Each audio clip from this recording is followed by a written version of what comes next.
Good morning, everyone. Morning.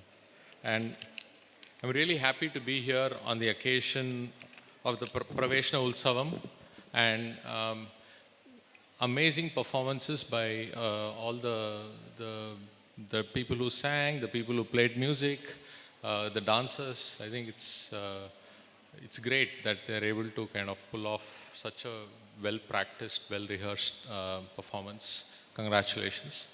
Okay. So I kind of jotted down a few things which I wanted to talk to all of you about. So before I start with that, I kind of recall amongst the many teachers I had in school, 3 teachers. Josephine ma'am, who taught us geography, Jayanti ma'am, who taught us mathematics, and Root, who taught us English, right? They were all extremely strict, you can call it that. If you didn't do something which they had asked you to do or expected you to do, you'll be in trouble. But one of the good things is that after many years, when our students of the school talk to each other, almost routinely these names come up, right? So, for example, Mrs. Root used to punish us if our handwriting wasn't good, right? So, but then thanks to her, because my handwriting now when I look back, it was really, really bad. And then her, it is not so much punishment, but actually the interest to instill that view that, you should write well. I used to write the number 4 like this. I think a lot of us will write number 4 like this, just like that, okay? The problem with writing number 4 like that is sometimes it looks like number 9, okay? And once there was this maths exam in which I thought I'd gotten all the answers correct, but Jayanti ma'am was very, very unhappy. She gave me a 0 and she said that I don't expect you to cheat. And I was very confused. I said, ma'am, I didn't cheat. And then she showed me the answer paper and said, in one step you have this number where I have written 4, but it looks like 9, okay? And it looked like 9 to her. And the way she thought about it was, how can this boy have 9 here and then arrive at the correct answer, okay? But I'm very thankful because I changed the way I write that number 4. So I went from writing it like this to writing it like this. It is slower, but it's much clearer, right? So you don't have that confusion. And Josephine ma'am, who taught us geography, and a lot of us were not necessarily interested in kind of all the long answers that you have to write in a geography exam. But then she kind of showed us the question paper model and said that, see, if you are very careful, if you read all the lessons properly, then 43%, I still remember that number 43, I don't know why, but I still remember it. She said that in a geography paper, 43 marks out of the 100 marks will come from maps, right? So we had 3 types of maps. We had a world map, we had an India map, actually 4 types of maps, world map, India map, a natural map, and then we had a contour map, right? So the contour map is about the ups and downs of the land. In Calicut, we see a lot of that. So you kind of at a highway, then you go down, then you go up, all of that, right? And what she's basically trying to say is that you can get 43 on 43 and it'll take you half an hour, right? Out of a 2.5 hour exam, you will get 43 marks in the first half an hour. And then you have so much of time remaining to work on the other questions. So Praveshna Utsavam is not only for students here. I think there are around 140 faculty members here. So for each one of them, amazing work, and I hope you will keep it up. I think these times in the last 2 years have been difficult for students. It has been difficult for parents, and I would think that it's also been super difficult for faculty members. So congratulations for coming through that. And I want to place on record my appreciation for the hard work that you do. And I think we should all give them a hand. Students? Yeah.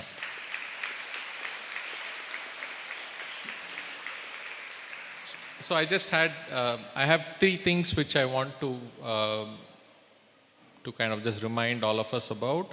The three things are ABC. A for authentic. Authentic is nothing but just being true to ourselves. Just be what we are.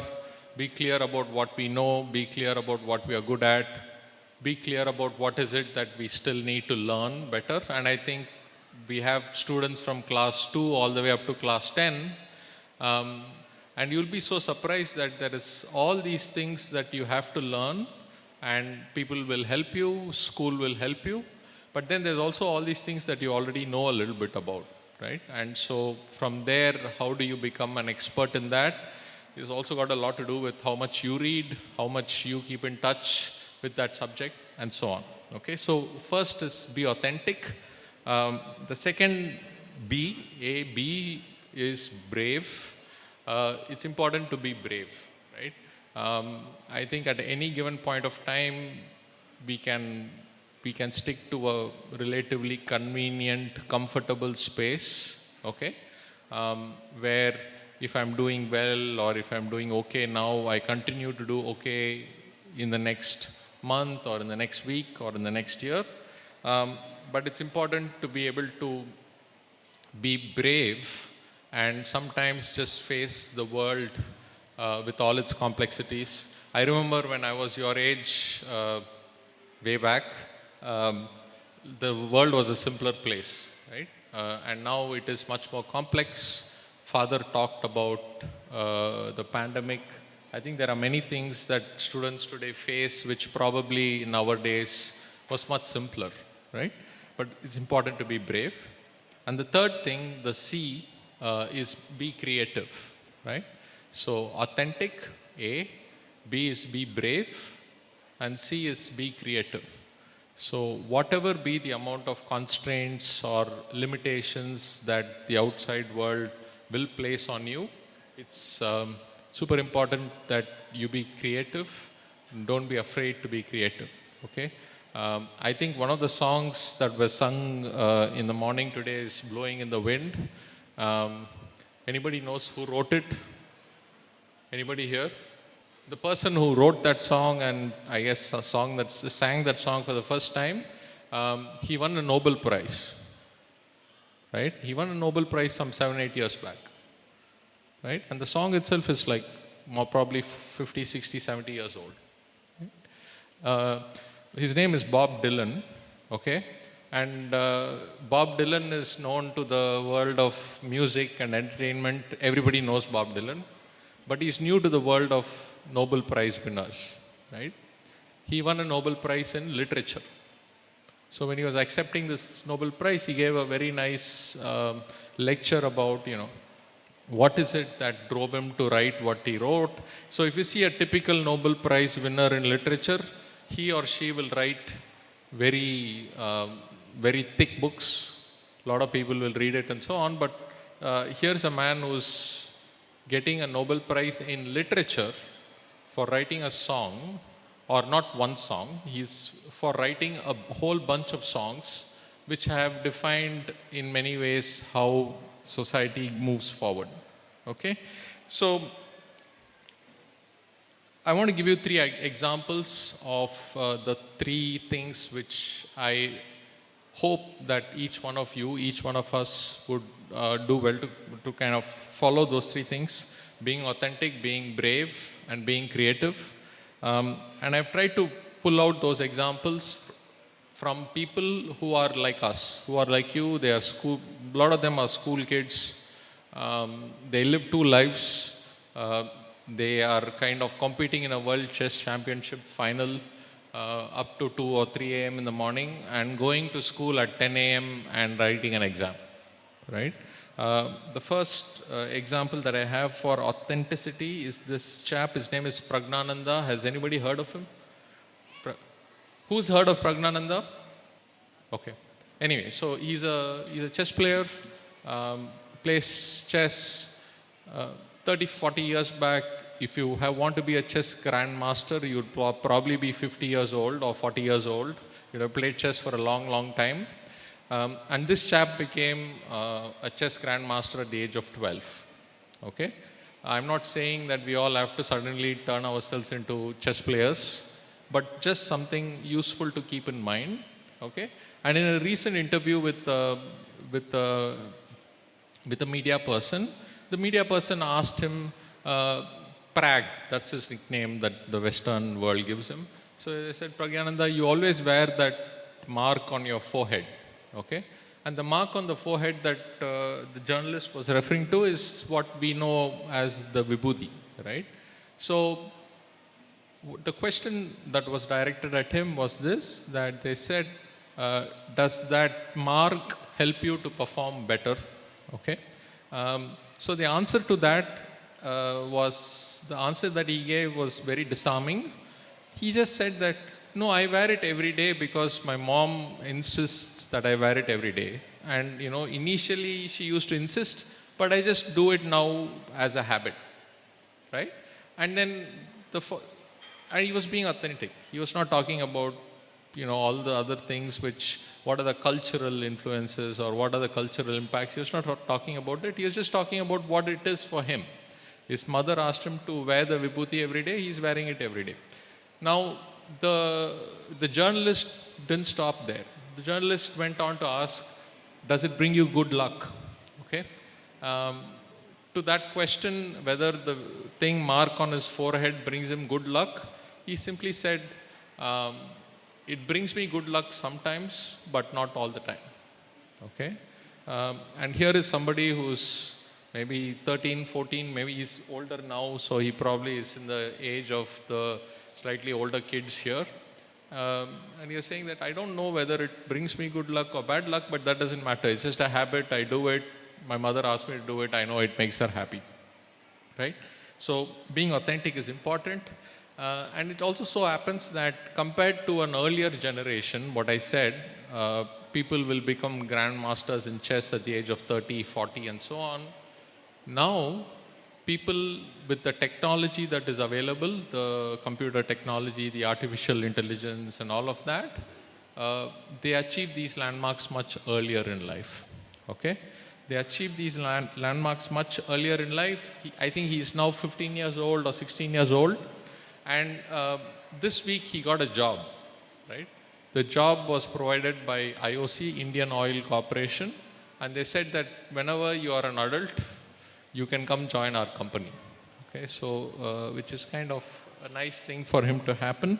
Most importantly, he beats players who are kind of considered by many people to be unbeatable and so on.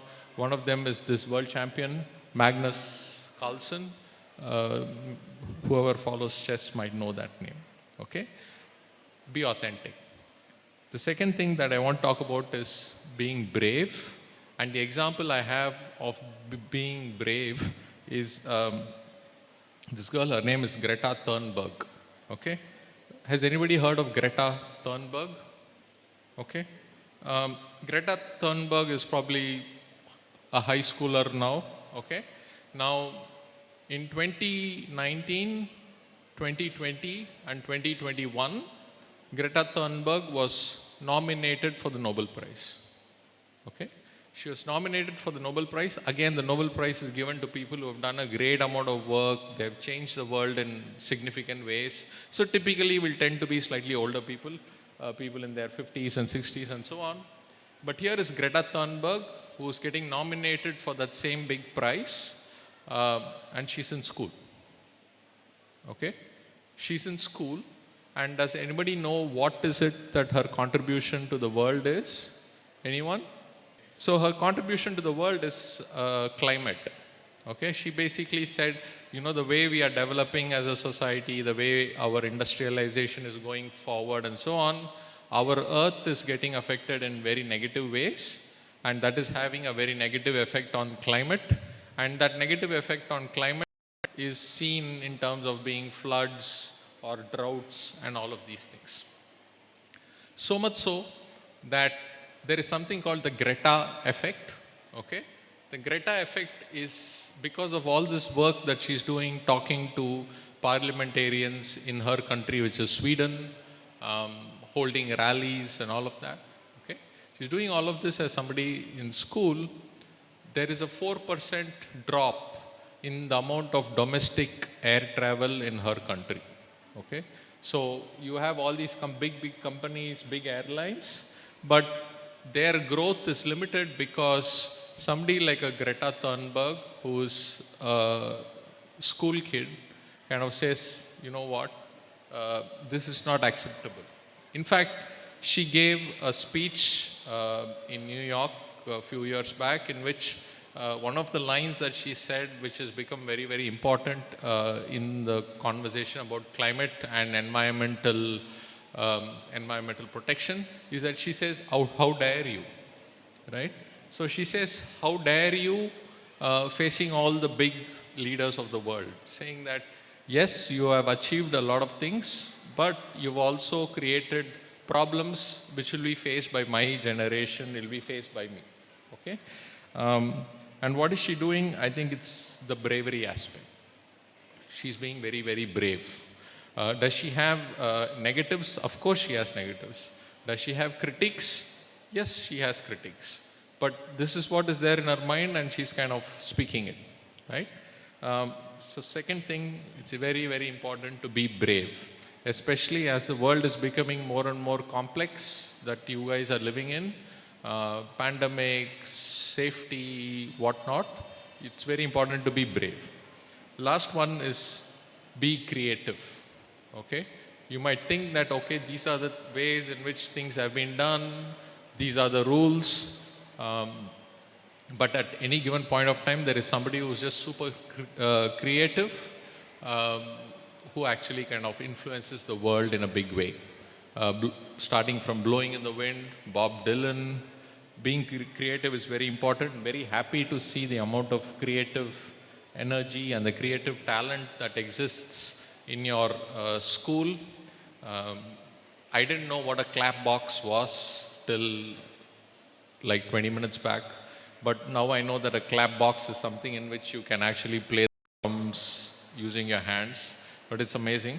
So it's very important to also have that spirit to be creative. To being creative, you need a lot of spirit.